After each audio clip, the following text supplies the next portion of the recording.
अक्सर मेरा प्रोग्राम जो होता है आर्ट ऑफ पेरेंटिंग पे, मैं वहाँ पेरेंट्स को ये बात ज़रूर कहती हूँ।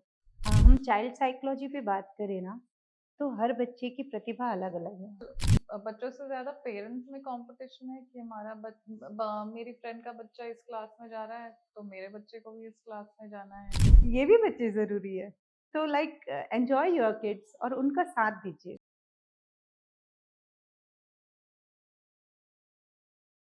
Hello and welcome viewers. If you are a parent तो ये एपिसोड आपके लिए है। हर बच्चा अलग होता है और हर बच्चे की परवरिश का तरीका भी अलग होता है, लेकिन हम अपने बच्चे की परवरिश को और कैसे बेहतर कर सकते हैं ये हम जानेंगे हमारी आज की गेस्ट गिन्नी जैन जी से। Hi Ginny. Hello. So, Ginny ma'am is a national level counselor. Doctor Vivek Bindra से बेस्ट विमेन बिजनेस कंसल्टेंट का अवार्ड भी इन्हें मिला है। ये एब्स्ट्रैक्ट रिसर्च एंड टेक्नोलॉजी की एकेडमिक डायरेक्टर रह चुकी हैं। इन्होंने सीआरपीएफ और बटालियन में स्ट्रेस मैनेजमेंट, एंगर मैनेजमेंट की काउंसलिंग भी की है।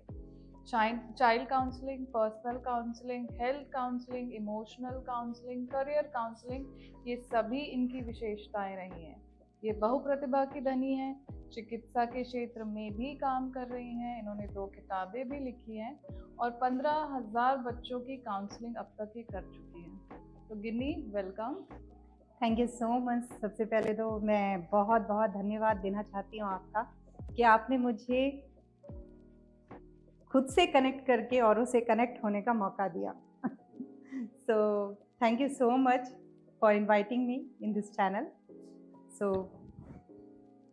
आज हम यहाँ पे हर एज के बच्चों के बारे में बात करेंगे। हम शुरू करते हैं सबसे पहले छोटे बच्चों के साथ।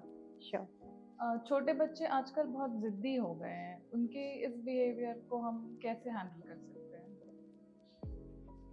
देखिए, इस पे मैं एक बात कहना चाहूँगी।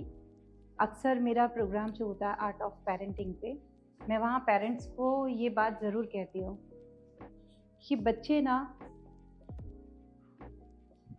बोल कर नहीं सीखते, कि आप उन्हें गाइड करते जाएँगे ऐसा करो, ऐसा मत करो, तो उससे नहीं सीखते। एक्चुअली बच्चे ना आपको देख कर सीखते हैं। तो आप यदि एग्रेसिव हो, आप यदि ज़िद्दी हो, तो बच्चे भी ज़िद करते हैं। और यदि बच्चे ज़िद करते हैं, तो 2 तरीके से उसे हैंडल करना चाहिए। फर्स्ट थिंग तो कि आप बच्चों से जब भी वो किसी चीज़ पे ज़िद कर रहे हैं, आप उन्हें आश्वस्त कराइए कि आप उसे वो चीज़ लेके देंगे। लेकिन कब लेके देंगे? जब वो डिज़र्विंग होंगे। तो उससे 2 बातें होंगी। बच्चे के अंदर पेशेंस लेवल आएगा कि वो थोड़ा वेट करना सीखेगा।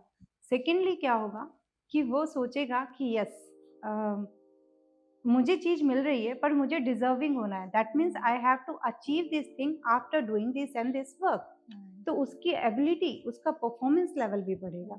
तो इस तरीके से वो ज़िद क्यों करता है इंसान? क्योंकि उसे डर रहता है कि मुझे मिलेगा नहीं तो मैं ज़िद करके कैसे भी उसे आज ले लूँ। और जब उसे ये ध्यान रहेगा कि मुझे तो ये मिलना ही है, ये मुझे मिलेगा ही, डेफ़िनेटली मिलेगा और मुझे कुछ अचीव करके दिखाना है, तो उसके अंदर सब्र के साथ वो चीज़ आएगी, तो ज़िद अपने आप खत्म हो कम जाएगी। हो जाएगी। हुँ। और ये भी हम देखते हैं कि कई बार स्कूल बच्चों को भेजना एक बहुत बड़ा टास्क हो गया है। स्कूल भेजना, होमवर्क कराना, लिखाना, ये भी इसके लिए भी पेरेंट्स को बहुत ही ज़्यादा मेहनत करनी पड़ रही है आजकल। ऐसा क्यों? देखिए, हम चाइल्ड साइकोलॉजी पे बात करें ना, तो हर बच्चे की प्रतिभा अलग-अलग है। मैं यहाँ पर बिंद्रा जी का एक बहुत अच्छा एग्ज़ाम्पल है, जो मुझे बहुत पसंद है। मैं वो कहना चाहूँगी कि मछली को पेड़ में चढ़ना नहीं सिखाया जा सकता और बंदर को बेस्ट स्विमर नहीं बनाया जा सकता। सबकी प्रतिभाएँ अलग हैं। अलग है। हाँ, कुछ बच्चे क्रिएटिव माइंडसेट के हैं, कुछ बच्चे बहुत सीरियस है, इंट्रोवर्ट है, एक्सट्रोवर्ट है, हमें पता है अलग-अलग बच्चे हैं। तो सबसे पहले तो यदि बच्चा स्कूल नहीं जाना चाहता है या उसका इंटरेस्ट नहीं आ रहा है, बट स्कूल भेजना तो एक कंपल्सरी ज़रूरी है। चीज़ है। तो हमें बच्चों की इंटरेस्ट जिस फील्ड में जागे, मतलब वो चीज़ें, वो क्रिएटिविटी उस स्कूल में ढूँढ कर देनी है। या फिर स्कूल से आने के बाद वो प्रलोभन उनको देना है कि आप स्कूल से आओगे तो आज आपके लिए ये स्पेशल है। आप टिफ़िन में क्या ले जाने वाले हो? आज हम आपको ये स्पेशल देने वाले हैं। तो बच्चे को इंटरेस्ट आएगा, फर्स्ट थिंग। सेकंड थिंग, एक बहुत बड़ी समस्या है आजकल के लाइफ स्टाइल में कि मैंने देखा है कि पेरेंट्स रात को 1-1 2-2 बजे तक सोते हैं। उनके घर में बच्चे भी 1-1 2-2 बजे तक सोते हैं करेक्ट। और उसके बाद बच्चे से हम अपेक्षा करते हैं कि उसको 6 बजे उठा करके नहला-धुला करके उसको स्कूल भेज दें हाँ। 7 बजे की बस में। हाँ। तो एक बार प्रैक्टिकली सोच के देखिए, एक बच्चे को 9 से 10 घंटे की नींद चाहिए, हाँ। ठीक है? आप उसको सुला रहे हो 1 बजे, तो वो 6 बजे कैसे कैसे उठेगा? उठेगा? फिर वो डोज़ीनेस फ़ील करेगा, तो कोऑपरेट करेगा ही नहीं, इसलिए वो चिड़चिड़ाएगा। जिस पे वो चिड़चिड़ाएगा तो आप उस पे प्रेशर बनाओगे, तो उसको वहाँ से इंटरेस्ट ही हट जाएगा कि अब मुझे जाना ही नहीं है वहाँ पर। ये दिक्कतें होती है। और आजकल बच्चों से ज़्यादा पेरेंट्स में कंपटीशन है कि हमारा मेरी फ्रेंड का बच्चा इस क्लास में जा रहा है तो मेरे बच्चे को भी इस क्लास में जाना है, डांस क्लास जा रहा है तो मेरे बच्चे को भी डांस क्लास जाना है। इंटरेस्ट वाइज शायद पेरेंट बच्चों को नहीं वो कर रहे हैं। ये तो बहुत ही दुःख का विषय है और मैं सारे ही पेरेंट्स से ये कहना चाहूँगी कि ना, अपने बच्चों को रेस में मत भगाइए। उनकी अपनी प्रतिभा है, उसको पहचानिए, उनको वक़्त दीजिए और उनके हिसाब से काम कीजिए। क्योंकि बताया ना कि बंदर को आप कितना भी कोशिश कर लो, वह स्विमर नहीं बन सकता और मछली पेड़ पे बंदर जैसे नहीं चढ़ सकती। तो वो प्रतिभा है अलग-अलग। यदि कोई बच्चा डांसर है, तो दूसरा बच्चा भी डांसर हो ये ज़रूरी नहीं है। लेकिन हो सकता है कि वो बेस्ट आर्टिस्ट हो सकता है कि वो बहुत अच्छा सिंगर हो सकता है। तो उसकी अपनी एक प्रतिभा है, उसका अपना एक पहचान है। इवन तो जो बच्चे बदमाशी भी करते हैं ना, मतलब I love that kids because ये मल्टीटास्किंग बच्चे होते हैं। मतलब बहुप्रतिभा के धनी होते हैं ये। तो ये भी बच्चे ज़रूरी है। तो लाइक एन्जॉय योर किड्स और उनका साथ दीजिए। उनकी प्रतिभाओं को समझकर उनको उनकी ओर डाइवर्ट कीजिए। हाँ, सही बोला तुमने। और एक और चीज़ जो आजकल पेरेंट लोग बहुत ज़्यादा परेशान है वो है स्क्रीन एडिक्शन। शुरू पेरेंट ही करते हैं बच्चों को स्क्रीन देकर, लेकिन जब वो उनके हाथों से फिसल जा रही है वो चीज़ें, तब वो अब ज़्यादा परेशान हो गए हैं। एग्जैक्टली इसको हम ऐसा मान सकते हैं कि आज से कुछ 15 साल पहले जब एंड्रॉइड फ़ोन का चलन चालू हुआ या टीवी का कलर टीवी का चलन चालू हुआ, तो छोटे बच्चों को टीवी के सामने बैठकर खाना खिलाया जाता था या मोबाइल पकड़ाकर। हाँ, उसका कारण क्या था कि बच्चे उसमें लगे रहते थे, तो उन्हें पता नहीं चलता था कि उन्होंने क्या-क्या क्या खा लिया। और ऐसा हमने अपने घरों में भी देखा है। लेकिन उसके बाद हमने उन्हें हैबिचुअल बना दिया। अब हम चाहते हैं कि अब वो हमारे अनुसार बदल जाएँ।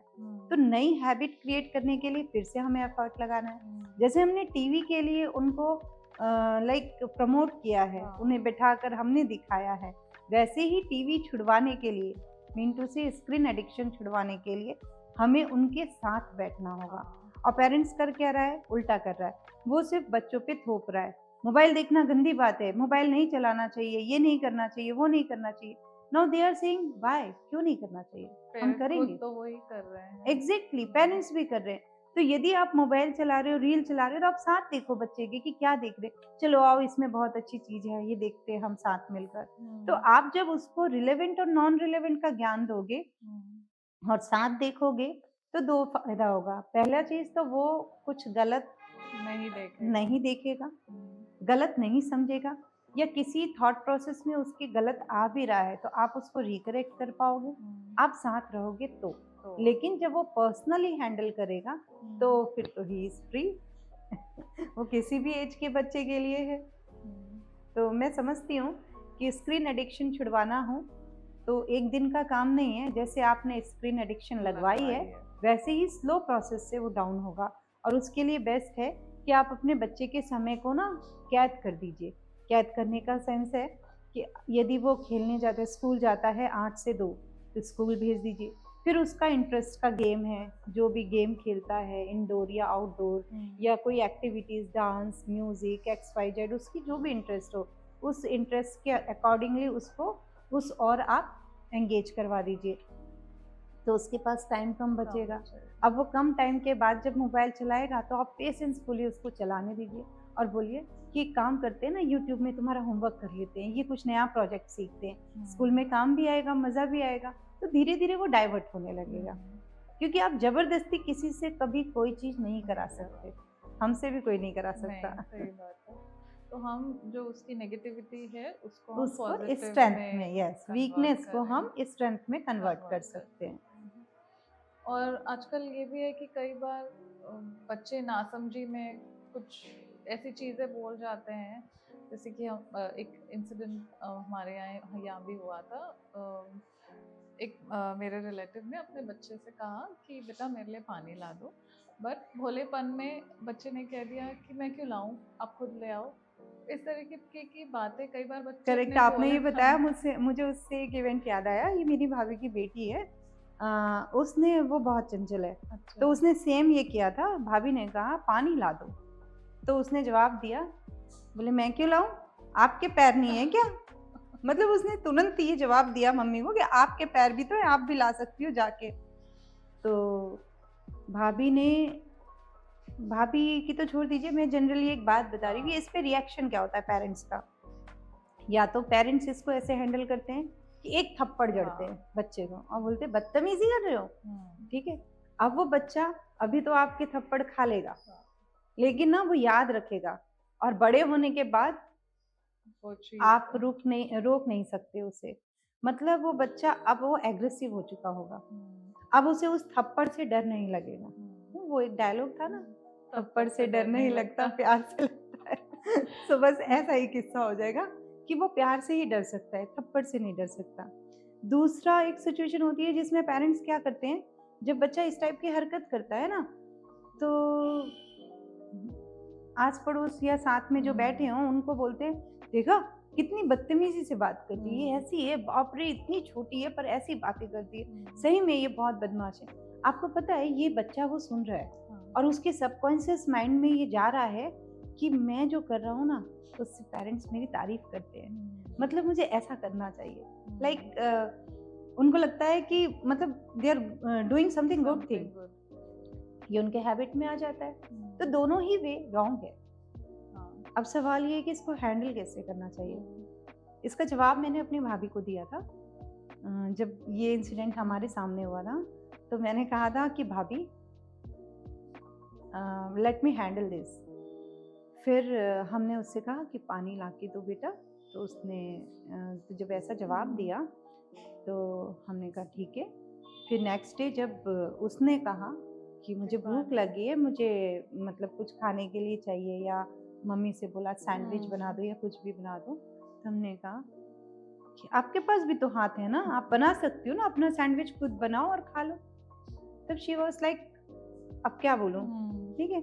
तो उसने कहा मुझे बनाना नहीं आता, मैं छोटी हूँ। मैंने कहा आपको जो करना आता है आप वो तो कर सकते हो ना, जब आप पानी दे सकते हो वो आपको करना आता है। आपको सैंडविच बनाना नहीं आता तो आपकी मम्मा आपके लिए सैंडविच बनाती है। तो लाइक हम एक दूसरे के लिए मिलके काम करते हैं, तो जब आप उनके लिए करोगे तो वो आपके लिए करेंगे।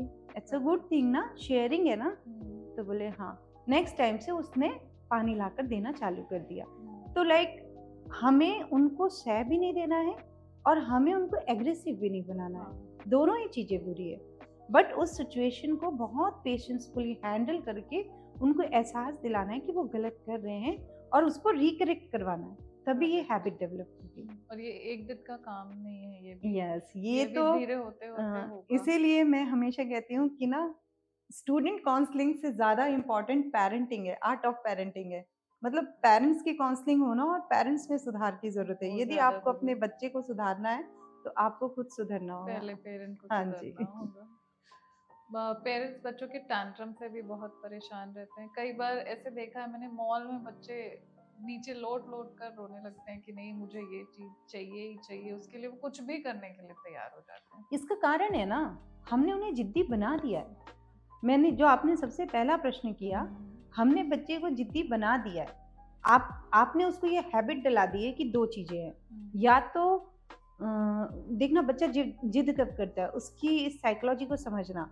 जब घर में गेस्ट आए होंगे वो जानबूझ के बार बार आएगा, मम्मा मोबाइल दो ना, मम्मा मोबाइल दो ना, मम्मा भूख लगी। उसे पता है कि मम्मा अभी बिजी है, तो ये मोबाइल मांगेगा तो अब क्या करेगी मम्मा, मोबाइल दे देगी, ठीक है। उसे उसे ये ब्लैकमेल करना आता है, ठीक है। सो सो मेरा ये कहना है कि पेरेंट्स ब्लैकमेल हो कैसे जाते हैं, मतलब वो माँ बाप होते हैं। तो इतना सा बच्चा यदि हमें ब्लैकमेल कर रहा है तो क्या हमें टैक्स नहीं आते? हमें टैक्स देना चाहिए। मेरे पास कोई घर पे मेहमान आ जाता है और उनका बच्चा बहुत शैतान हो, मान लो बहुत शैतान हो, तो वो भी सेम करते हैं कि ये तो बहुत बदमाश है बेटा, सीधे बैठो, और मुझसे बोलते जाएंगे बहुत बदमाशी, देखा बदमाशी शुरू कर दी। पर मुझे तो पता है कि इसकी बदमाशी से मेरे घर की कीमती चीजें टूट सकती हैं। अब इसे हैंडल कैसे करूं कि माँ बाप को बुरा ना लगे और मुझे मेरा भी नुकसान ना हो। So what I am doing, मैं ऐसे जो हाइपर एक्टिव बच्चे होते हैं उनको एंगेज कर देती हूँ। कैसे एंगेज कर देती हूँ? मैं सबसे पहले पूछती हूँ, मैंने कहा अच्छा आप कौन सी क्लास में पढ़ते हो? इस क्लास में। अच्छा टेबल लिखना आता है?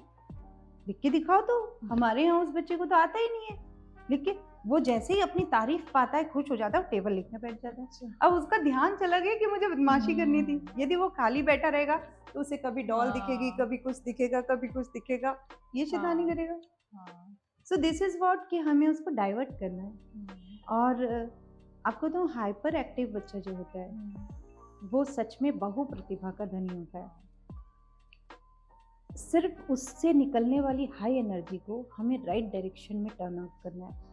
जिस दिन हमने राइट डायरेक्शन में उस बच्चे को भेज दिया ना, वो कहाँ पहुँच जाएगा रॉकेट की तरह हम सोच नहीं सकते। ये बात है, बस हम उसे डायरेक्शन नहीं दे पाते। ये पेरेंट्स में कमी है। तो इसको यदि हम सुधार करें तो हम काफ़ी अच्छे लेवल तक जा सकते हैं। प्रॉपर चैनल नहीं मिल पाता है, इसीलिए वो मस्ती या बदमाशी में अपना ध्यान एग्जैक्टली क्योंकि उनके अंदर तो एनर्जी फ्लो हो रही है ना, उन्हें वो एनर्जी बाहर निकालनी है।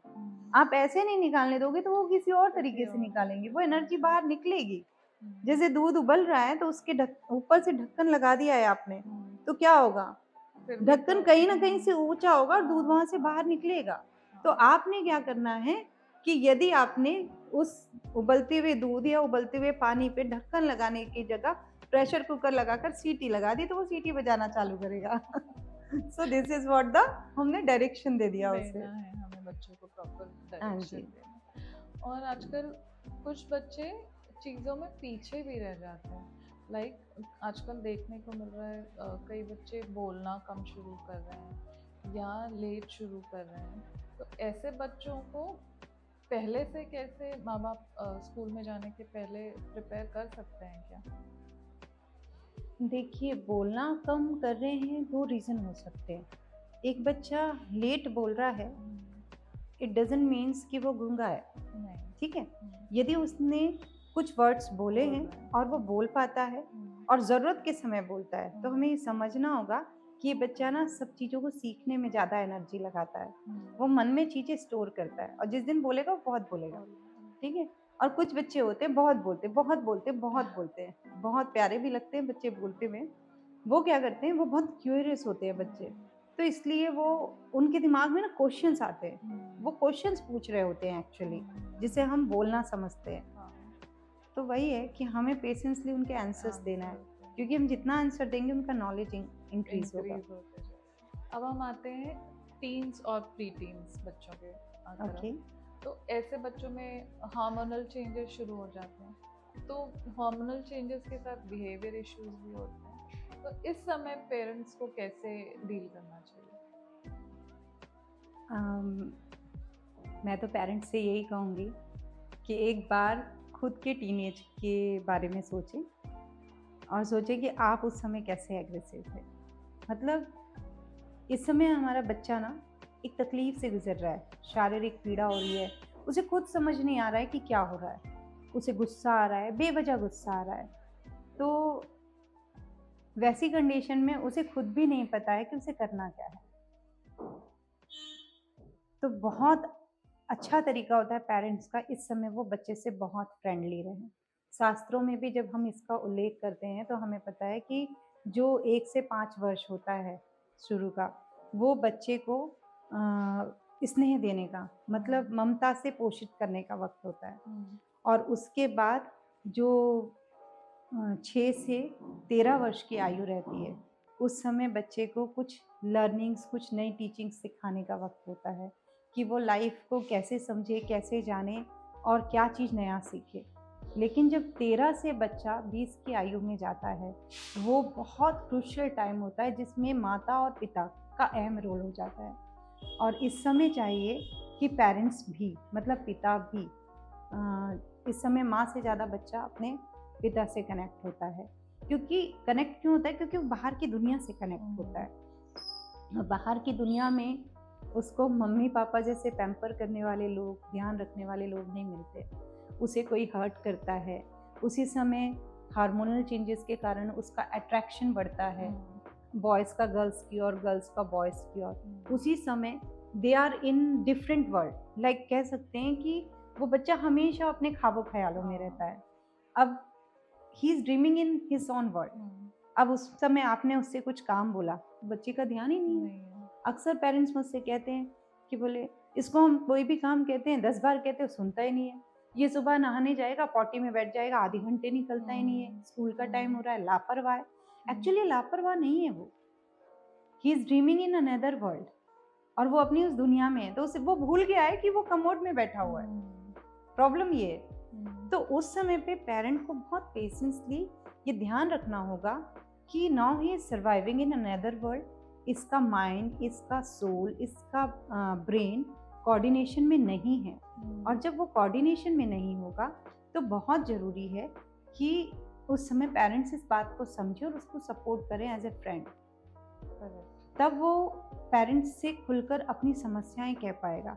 इस समय देखिए, खुल के बात करें तो हार्मोनल चेंजेस होते हैं, तो इस एज के बच्चों को सेक्सुअल जो टेंडेंसी है वो बढ़ जाती है। इस एज के बच्चे को उत्सुकता बढ़ जाती है कि ये सब क्या है, क्योंकि उसके लिए सब कुछ नया होता है। तो एक नई लड़की का स्पर्श उसको एक नया एहसास दिलाता है, तो उससे वो और जिज्ञासु होकर सोचता है कि ये मेरे साथ क्यों हो रहा है। तो उस समय वो किससे पूछे?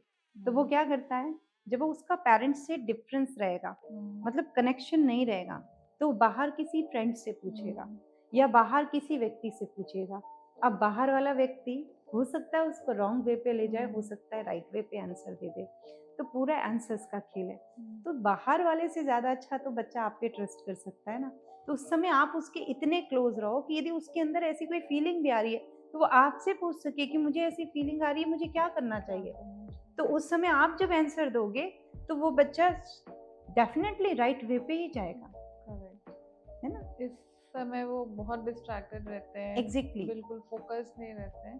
तो उनको गोल सेटिंग या करियर सेटिंग, आगे क्या करना है, ये कब हमें उन्हें बताना चाहिए? देखिए, मेरा ऐसा मानना है कि 14 ईयर्स 13 ईयर्स की जो एज आती है उसके बाद हमारा ब्रेन जो है 100% डेवलप हो जाता है। क्योंकि जो माइंडसेट की बात करें, माँ के गर्भ में आने से और बच्चे के जन्म लेने के 5 साल के अंदर तक जितना ब्रेन का डेवलपमेंट होता है हो जाता है। मतलब वो 4 साल का बच्चा और आप एक जैसे ब्रेन की कैपेबिलिटी रखते हो। सो उसके और आपके बिहेवियर पैटर्न में अंतर क्यों है? Because he doesn't have experience. आपके पास वो एक्सपीरियंस है। यदि उसको उतना एक्सपीरियंस मिल जाए तो उसका ब्रेन उतना ही वर्क करेगा जितना आपका करता है। तो उनके ब्रेन का डेवलपमेंट और आपके ब्रेन का डेवलपमेंट एक लेवल का हो जाता है। सिर्फ एक्सपीरियंस के अंतर की वजह से वो समझ नहीं पाता। दैट मीन टू से कि मैं इसको प्रामाणिकता के रूप में यदि आपके सामने बताऊं तो 14 वर्ष की आयु में भरत के सम्राट बने थे। अशोका जो थे वो चक्रवर्ती सम्राट बने थे, मात्र 14 वर्ष की आयु। मतलब 14 वर्ष की आयु के पहले उन्होंने तक्षशिला पे विजय प्राप्त कर ली, शिक्षा दीक्षा ले ली, सब कुछ कर लिया, शस्त्र शिक्षा सीख ली, सब कुछ सीख लिया, पॉलिटिक्स सीख लिया, सब कर लिया, और फिर वो चक्रवर्ती सम्राट बन गए। कौन सी आयु में? 14 वर्ष। मतलब 14 वर्ष में एक व्यक्ति राष्ट्र संभालने के लायक हो जाता है। तो हम हमारे बच्चे का करियर वो डिसाइड नहीं कर पाएगा ऐसा सोचते हैं? गलत सोचते हैं। ठीक है, तो हमें क्या करना है, हमें उसको राइट एज 13 से लेकर, मतलब 9 is a best age of career counselling. इस समय बच्चे को एक दिशा देनी चाहिए, उसका इंटरेस्ट आइडेंटिफाई करके उसके पावर स्ट्रेंथ को जानकर उसका गोल फिक्स कराना चाहिए कि वो क्या क्या बन सकता है। अब उसके बाद सेकंड काउंसलिंग होनी चाहिए उसकी 11th में। क्यों होनी चाहिए सेकंड काउंसलिंग? क्योंकि कभी-कभी आपने देखा होगा बच्चे बचपन में बोलते हैं हमें डॉक्टर बनना है, हाँ, फिर बड़े होते-होते वो इंजीनियर बनना चाहते हैं। पर 11th 9th से वो क्लियर हो जाते हैं कि उन्हें किस फील्ड में जाना है। आप भी क्लियर हो जाते हो कि ये एक्टिविटी इसमें मतलब इंट्रोवर्ट है, एक्सट्रोवर्ट है, ये कैसा बच्चा है, आपको उसके टाइप पता चलते हैं। और नहीं पता हो तो आप हेल्प ले लीजिए। हाँ, लेकिन ये पता करने के बाद बच्चे का एक गोल डिसाइड कर लीजिए।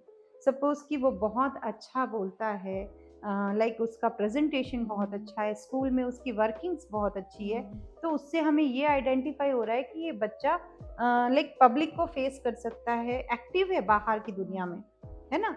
एक्सट्रोवर्ट है, तो फिर वो डेफ़िनेटली बहुत अच्छा मैनेजर बन सकता है। तो आप उसको फ़ील्ड दीजिए एमबीए की, एमबीए कराइए, लाइक कोई ऐसा मैनेजमेंट का कोर्स कराइए जहाँ पर वो लोगों को मैनेज कर सके। तो हो सकता है कि 11th में आकर के वो फ़ील्ड को चेंज करे, हो सकता है। लेकिन कम से कम वहाँ तक का नॉलेज उसका उससे रिलेटेड रहेगा तो वेस्ट नहीं होगा। एक बच्चे को फ़ोटोग्राफ़र बनना है, सिनेमेटोग्राफ़र बनना है, लेकिन उस बच्चे को हमने इंजीनियर बनने के लिए कहा साइंस ले लो, आप ये कर लो, वो कर लो। उसने उसने सारी अपनी कैपेबिलिटी, अपनी सारी एनर्जी साइंस पढ़ने में लगा दी जिसमें उसका इंटरेस्ट ही नहीं है, और उसके बाद उसको बनना क्या था? फ़ोटोग्राफ़र। तो यदि हम उसकी क्रिएटिविटी फ़ील्ड में एनर्जी लगाते, उसको बीए दिलवा देते, उसको आर्ट्स फ़ील्ड में भेजते, उसको और ज़्यादा लाइटनिंग इफ़ेक्ट्स एंड दुनिया भर की चीज़ें सिखा देते, तो शायद वो अपने फ़ील्ड में बहुत बेहतर कर पाता। तो this is what right way पे आइडेंटिफ़ाई करना है करियर को, that is the right time 9th and then 11th and then एक और करियर काउंसलिंग जो कि कॉलेज के समय। उस समय पे करियर काउंसलिंग नहीं होती बेसिकली, वहाँ तक तो गोल डिसाइड हो जाना चाहिए, बच्चा उस और बढ़ेगा।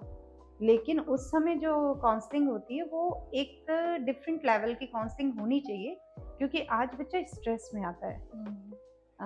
जैसे हम टीन एज की बात कर रहे थे, हम इससे आगे चलते हैं। आपने देखा होगा कि जो मैंने रिसेंट इस साल का ये न्यूज़ पढ़ा था, कॉलेज का बच्चा था, आईटी का स्टूडेंट, आईआईटी मद्रास था, उसने सुसाइड किया and he is pursuing PhD. So PhD करने वाला बच्चा, मतलब कितना हाईली क्वालिफाइड बच्चा, सुसाइड क्यों किया? दैट मीन्स उसे स्ट्रेस मैनेजमेंट नहीं आ रहा था, एंगर मैनेजमेंट नहीं आ रहा था, वो अपने आप को एक्सप्रेस नहीं कर पा रहा था। तो उस समय पे भी एक फेस आता है जहाँ पर बच्चा इतना पढ़ लिखने के बाद हो सकता है उसका जॉब नहीं लग रहा था, हो सकता है कि कहीं लैकिंग हो रही हो जिसके कारण वो बहुत ज़्यादा डिप्रेस हो रहा हो, उसके पास इस समय फैमिली प्रेशर्स हो जाते हैं, क्योंकि इस समय कॉलेज ग्रेजुएशन कंप्लीट करने के बाद जनरली बच्चे के ऊपर लायबिलिटी होती है, स्पेशली फॉर बॉयज़, कि उसको घर चलाना है, घर के लिए अर्निंग करके लाना है। अब वो अर्निंग नहीं कर पा रहा होगा तो स्ट्रेस में आ गया। तो उस स्ट्रेस से वो कैसे डील करे, अपनी प्रॉब्लम से कैसे ओवरकम करे, उससे रिगार्डिंग काउंसलिंग होनी चाहिए। वो काउंसलिंग फ्रेंड भी कर सकता है, प्रोफेशनल काउंसलर भी कर सकते हैं। लेकिन बच्चे का बोलना और अपनी चीजें शेयर करना जरूरी इम्पोर्टेंट है, बिल्कुल। पेरेंट्स भी कर सकते हैं। पेरेंट्स भी कर सकते हो, पेरेंट्स करेंगे तो वो तो बेस्ट है वो तो बेस्ट है। ओके, तो हम टीन्स के बारे में एक और ये है कि सोशल मीडिया का बहुत ज़्यादा इम्पैक्ट होता है उनके ऊपर, और आजकल तो इंस्टाग्राम, यूट्यूब, रील्स, पता नहीं क्या क्या देखते हैं, और उसका उनके ब्रेन पे या उनके बिहेवियर पे बहुत ज़्यादा इफेक्ट होता है। तो उसको वो कैसे, बच्चों को कैसे डील करना चाहिए इस चीज़ से? देखिए, मुझे ना इस पे बहुत अच्छा एक एग्जाम्पल याद आ रहा है। बीच में आपने सुना होगा पबजी। पबजी बहुत फेमस गेम था, और अचानक से बच्चों में इतना पॉपुलर हुआ कि दे वर लाइक क्रेजी, उन्हें सब में पबजी खेलनी होती थी। अब पबजी खेलनी होती थी वहां तक तो ठीक है, लेकिन पबजी खेलकर वो सीख क्या रहे थे? एग्रेशन, ठीक है, इसको मारना है, उसको मारना है। लेकिन जब आप किसी बच्चे से बोलो, यदि मेरे साथ आज कोई यूथ बैठे होते, मैं उनसे पूछती कि आप पबजी खेल करके क्या आपने किसी का गला काटना सीख गए, किसी को गोली मारना सीख गए? तो कहता नहीं, इम्पॉसिबल है, मैं नहीं सीखा हूँ, बिकॉज इट्स अ गेम, मैं जानता हूँ। तो फिर यहाँ पे पेरेंट्स और बच्चे के बीच में ना एक अननोइंग सी लड़ाई होती है कि मतलब आप बेवजह का ज्ञान दे रहे हो मुझे। वो आपकी बात से डिसएग्री होता है, पेरेंट्स की बात से बच्चा डिसएग्री होता है, तो फिर वो आपकी बात नहीं मानता। और यही चक्कर था कि अब आपने इनको पबजी खेलना बंद कराए, तो बच्चों ने क्या तरीका अपना लिया, रात को जब पापा मम्मी कमरे में सोने चले जाते थे तब ये रात को गेम खेलते थे। और पापा मम्मी सिर्फ एक ही बात कहते कि इस गेम को छोड़ दो, ये अच्छा नहीं है। सो नाउ क्वेश्चन इज कि कोई भी चीज अच्छी है या नहीं है, इस बात का पता कैसे चलता है? जब आपने उसे इस्तेमाल किया हो। क्या आप लोगों ने पबजी खेला है कभी? नहीं ना। तो हम सिर्फ और सिर्फ बाहर से सुनकर बच्चों को गाइड कर रहे हैं, ठीक है, या उनके अंदर में बिहेवियर पैटर्न को देख रहे हैं कि एंगेज हो रहा है, तो हमने उन्हें डांटना चालू किया, या हमें वो काम पसंद नहीं आ रहा है इसलिए हमने कहना चालू किया। ये टोटली रॉन्ग है। यदि आपको उसको कोई चीज छुड़ानी है तो पहले आप वाकई समझो कि इसमें क्या बुराई है, और उससे पहले ये समझो कि इसमें ऐसी क्या अच्छाई है जो बच्चे इतना एंगेज रहते हैं। आपको समझ आ जाएगा। मैं पर्सनली यदि बोलूं पबजी के बारे में, तो मैंने एक अपने सेमिनार में एक पूरा का पूरा सेमिनार मैंने पबजी गेम पे लिया था, और मैंने ना वहाँ बैठे स्टूडेंट्स को, ये बात है प्रगति कॉलेज रायपुर की। अच्छा। तो वहाँ पर मैंने वो सेमिनार लिया और बोर्ड पे मैंने पबजी गेम बनाया। अच्छा। क्यों? क्योंकि मैंने गेम खेला है, मुझे पता है कि पबजी गेम में होता क्या है। मैंने इस पूरी गेम को उनको लाइफ की रियलिटी से जोड़ के बताया कि वो गेम भी यही बता रहा है कि टाइम श्रिंक हो रहा है, जैसे जैसे आप टाइम जोन से बाहर जाओगे आप अपने आप मर जाओगे। सो आपको क्या करना है, विथ इन टाइम अपने आप को अपग्रेड करना है। लाइक पबजी में तो ऐसा होता है कि जब आप लैंड करते हो तो वहां से बच्चा जो है गन्स उठाता है, हेलमेट पहनता है, सब पहनता है, अपने आप को कवर करता है, चिगन लेता है, बुलेट्स लेता है, XYZ जल्दी जल्दी लेता है।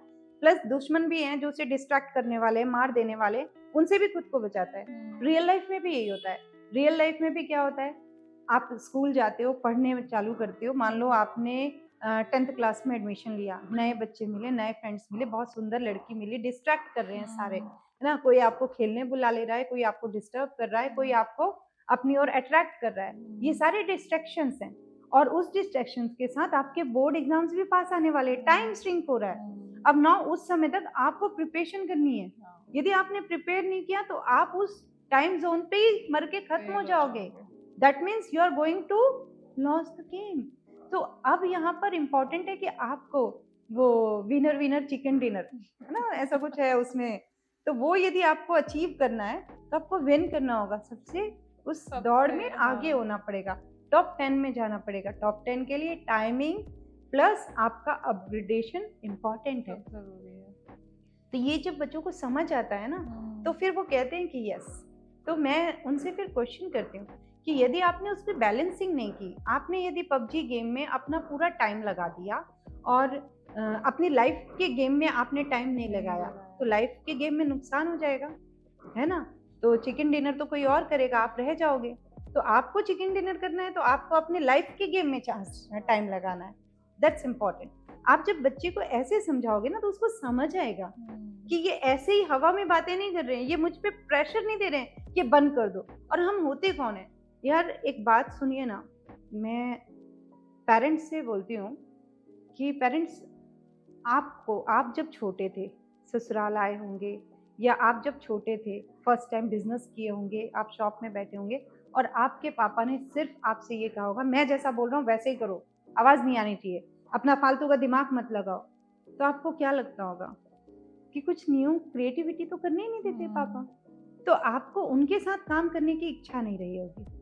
या किचन में सासू माँ ने ये चीज़ किया होगा तो बहुओं को काम करने की इच्छा नहीं रही होगी। तब हम सास को गलत बोल सकते हैं, है ना, वो भी पेरेंट्स हैं। तो अभी हमारे बच्चे हमें गलत बोल रहे हैं तो फिर कहाँ बोल रहे हैं। सो उनकी बात हमें समझ करके ही आंसर देना है। और समझने के लिए यदि कोई चीज़ कड़वी है तो आप चख लो और बताओ सच में कड़वी है, तब आप उसको बता पाओगे, बिना जाने मत बोलो। पहले उस चीज को खुद भी समझ लो, तो बच्चा समझेगा कि हाँ मेरे पेरेंट्स मेरे लिए बोल रहे हैं।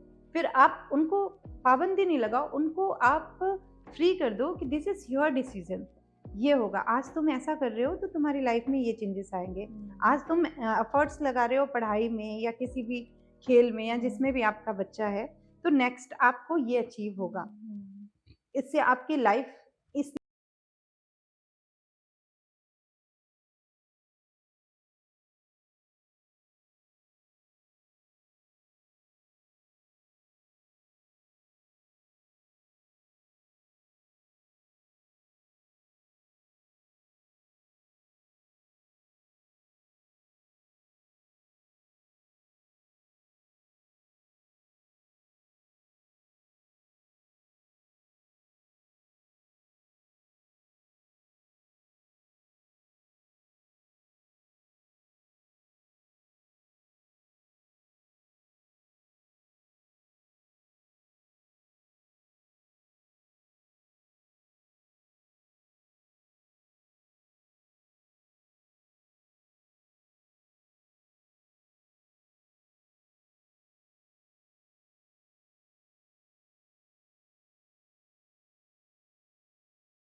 तो बच्चा भी आपसे अलग निकल सकता है, इट्स इन योर जीन्स।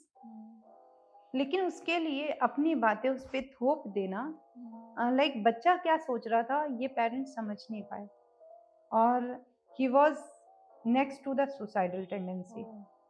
यदि उस बच्चे को सही टाइम पे हम नहीं पकड़ पाते तो उनको उनके पेरेंट्स खो देते हैं, और ऐसे बहुत सारे बच्चे हैं जो सुसाइड कर लेते हैं।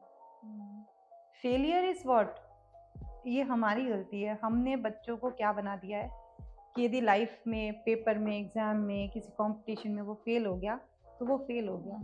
क्या कंपटीशन में फेल हो जाना फेलियर है? नहीं है, उसकी प्रतिभा कहीं और होनी होगी। मैं खुद अपनी बात करूं तो मैं इंजीनियर बनना चाहती थी। मैंने अपने मम्मी से जब कहा कि मुझे इंजीनियरिंग करनी है, एंड शी सेड कि नहीं, हम नहीं करवा सकते। उससे भी पहले मैं यदि बात करूं तो आई वॉज इन 10th और 9th तक मुझे 0 मिलते थे। 10th से मुझे एक गुड टीचर का सानिध्य मिला तो मैं मतलब टॉपर बनती गई, एंड इंजीनियरिंग करना चाहती थी। पेरेंट्स ने कहा नहीं करवा सकते, and I diverted my self. मैंने फिर बीकॉम किया, फिर उसके बाद MBA किया, फिर उसके बाद मुझे बायोलॉजी में मतलब ह्यूमन बॉडी को समझना था तो मैंने हेल्थ एंड न्यूट्रिशंस भी कर लिया। मतलब धीरे धीरे पढ़ते पढ़ते मुझे समझ में आया कि मैं कितना डाइवर्सिफाई थी, मुझे खुद पता नहीं था कि मुझे क्या करना है। और वो बच्चा उसको भी नहीं पता है, वो खुद परेशान था, वो अपने पेरेंट्स से हेल्प चाहता था। इलिटरेट पेरेंट्स होते तो बात अलग थी, पर एक पढ़े लिखे पेरेंट्स है, उसके बावजूद भी वो पेरेंट्स अपने बच्चों को नहीं समझ पाए। तो एक्चुअली मैं उन पेरेंट्स को 100 में से 2 नंबर ही दूंगी, वो फेल है। एक्चुअली वो फेल है। अगर आप अपने बच्चे को ही नहीं समझ पा रहे हो तो ये बच्चे का नहीं, ये पेरेंट का ही फॉल्ट है। एग्जैक्टली। हर बच्चा, कोई भी बच्चा गलत नहीं होता मैम। मतलब इन बच्चों के पास जाकर इनको इनकी समस्याएं समझेंगे ना तो इनके पास आपसे बड़ी समस्या है। आप इनकी प्रॉब्लम सॉल्व कर दीजिए ना, वो आपको वो करके दिखाएंगे जो आप सोच भी नहीं सकते। पर जब उनको क्रिटिसाइज कर देते, हम उनको बता देते तुम बुरे हो, बुरे हो, बुरे हो, तुम बुरा ही करते हो, पढ़ नहीं सकते हो, तुम में कोई अच्छी हैबिट नहीं है, तुम ऐसे हो, आलसी हो, आलसी हो। वो फिर कहता है ठीक है मैं आलसी से ही is now in surrender no negative नहीं, वो सरेंडर फॉर्म में, ओके छोड़ मैं देता है। सरेंडर करता हूँ, मैं बुरा हूँ, अब मुझे अच्छा नहीं बनना, किसके लिए बनूं, हम्म, ये बात है।